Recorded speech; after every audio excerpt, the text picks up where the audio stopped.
Renowned economist Dr. Mark Faber, editor of the Gloom, Boom and Doom report. You know, I don't hold a very high opinion of bankers, but you really have to be dumb not to make any money when the government gives you money free of charge. I take it that you are appalled that they've reappointed Ben Bernanke?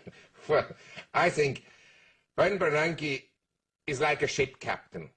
He has warning signs, he sails the ship, there's a storm coming, he disregards any warning signals, he disregards the storm signals, he sinks the ship, 1,000 passengers drown, he saves the crew in his control tower, 5 officers and himself in a lifeboat, and he gets a medal for bravery for saving 5 people. So you see That's Wall Street, the 5 people. The rest of the country is basically bankrupt. So you see this reappointment as reward Yeah, for, in it's a essence, total bad behaviour? Yeah, total joke. Who could have done a better job? Mr. Volcker would actually be a good choice, but they isolated him. They took him as an advisor, but then pushed him aside because he has sound policies. So, but the big problem. I can accept someone who comes to me and says, oh, Bernanke did a good job at, say, containing the crisis. Okay, that we can discuss. But who created the crisis? Mr. Greenspan and Mr. Bernanke, by letting credit growth get out of hand. And that everybody could see. Last time we spoke 5 months ago, you said that I should buy a farm and a gun because things are going to get very bad, and I assume that was because I ought to be self-sufficient rather than any more dire consequences. But now you need a machine gun. Is that... So the bankers, they get money free of charge. I wished every person in Australia who has an honest business would get money free of charge, and they will also make a lot of money. The bankers get money free of charge, so they can do things and they'll make money. And the worse the economic conditions will become, the worse the commercial property market will become, the more money the government in the US will throw at the system, and the more bailouts will follow. The government was still in a position to bail out, but the next time around, the government will go bust, basically. The more significant the correction is, the more money they'll throw at the system. So stocks can go up. Actually, the worse the economic conditions are, the more the stocks could go up. Because the greater the bubble? Yes. But it will end badly. It will end badly. And so in 5 to 10 years' time, the real crisis will break out when the whole system collapses. That will be the end. And so then the government goes bust, but before it does that, it will inflate its way out, or try to inflate its way out. And that won't work. So the next step will be to go to war. The whole thing will collapse. Hillary Clinton will destroy the whole world.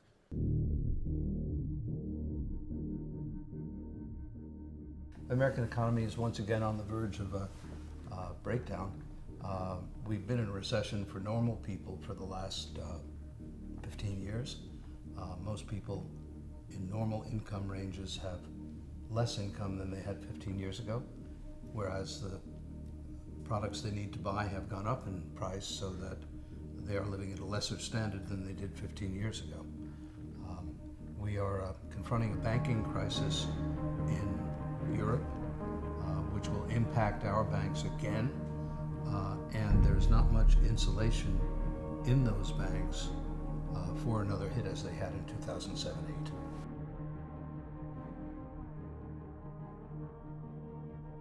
Well, I mean, the disaster could happen before the election, but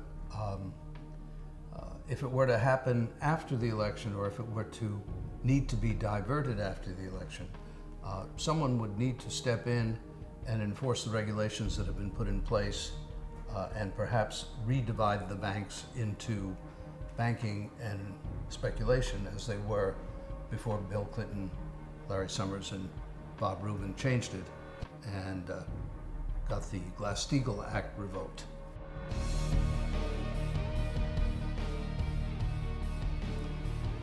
I mean, Donald's just a buffoon, and there are a lot of things about Donald that are quite amusing, but mostly what won't be amusing would be to see him as president. I think that he has a chance because we have Hillary, and Hillary is not going to be someone who is going to help the nation in terms of its economic plight.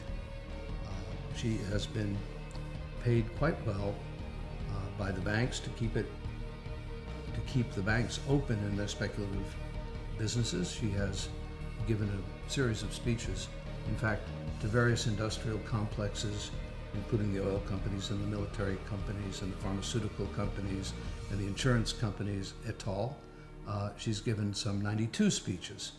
And in her from her 92 speeches, she has averaged somewhere near $200,000 per speech per company. Bill, during the same period, gave 96 speeches, roughly at $200,000 a speech. Those speeches were also given to the military industrial complex, the oil companies, the banks, etc. And those speeches were never recorded anywhere. The media was not allowed to visit any of those speeches. And people now ask, what were they about? They were either about something very profound and secret, which I doubt, or they were simply a method of transferring $40 million to Bill and Hillary. One of the things that Senator Sanders points to and a lot of your critics point to is you made 3 speeches for Goldman Sachs. You were paid $675,000 for 3 speeches. Was that a mistake? I mean, was that a bad error in judgment? Look, I made speeches to lots of groups. I told them what I thought. I answered questions. But did you have to be paid $675,000? Well, I don't know. That's what they offered. So, you know, anybody who knows me, who thinks that they can influence me, name anything they've influenced me on. Now, with that $40 million in their pockets, I think it's very unlikely they're going to restrict the monopolistic and oligopolistic society that we live in today. In fact, I think they will live with what the banks want to do. I think it's a disaster. I think these people have no good in their souls. I think they're only there for themselves, for personal aggrandizement, and in her case, more money.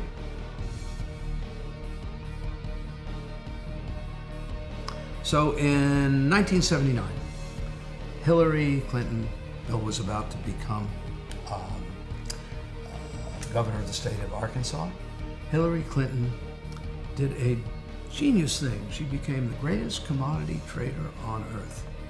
She turned $1,000 into $100,000 in 1 week, trading commodities. Now, those commodities those trades were supervised by Tyson Foods. And Tyson Foods happened to have been a very major producer of food, chicken to be exact, in Arkansas. Imagine, Arkansas, chickens. But she didn't trade chickens. She traded other commodities. And they were traded for her by the Tyson executives.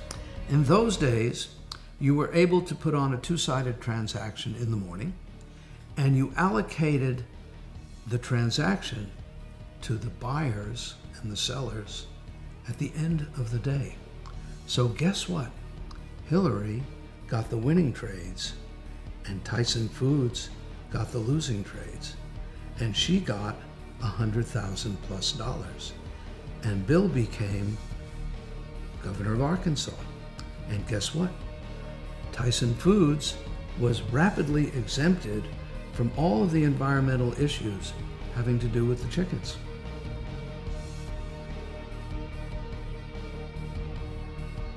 Her brother Hugh represented a couple of, I guess they were drug dealers who were in jail,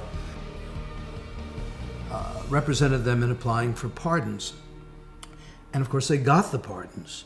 And guess what? Hugh got a $400,000 fee. This is a very moneyed family. It focuses a lot on money.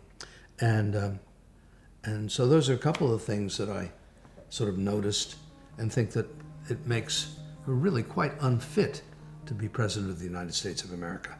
It would have been really good if the Democrats saw what's going to happen in this campaign, because part of what I've said to you today is that this campaign is going to be such a nightmare for Hillary and for both sides, and the country will be ripped apart by it. The Democrats should have and should turn to Bernie. They will certainly win with Bernie against Trump, because Bernie will get those people from Trump who want to change, and they might very well lose with Hillary, And even if they win, she will be paralyzed from what happens in this campaign. So the next time that you hear me attacked as a socialist, like tomorrow, remember this. I don't believe government should take over, the grocery store down the street or own the means of production. But I do believe that the middle class and the working families of this country who produce the wealth of this country deserve a decent standard of living and that their incomes should go up. I like Bernie Sanders.